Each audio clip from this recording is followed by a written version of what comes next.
gaļai Latvijā grib uzlikt nodokli. To izdomāja šie divi diršļeki. Tagad vāc parakstus, lai iesniegtu Saeimā.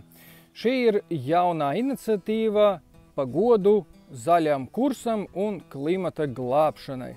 To viņi noskatīja no Dānijas, tikai viņi nezina, ka Dānijā ir uzlikts nodoklis, bet reversā formā tiem pēc tam atgriež to nodokli un sanāk pa nulēm. Skan, protams, labi, bet viss notiek pa nulēm. Pie mums nē.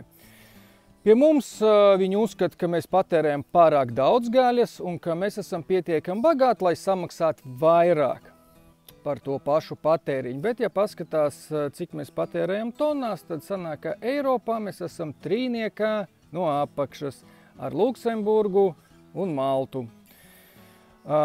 Šī ir politika, un šie cilvēki virza savu nevienam nevajadzīgu un pat kaitniecisku jautājumu uz Saeimu. Esat uzmanīgi!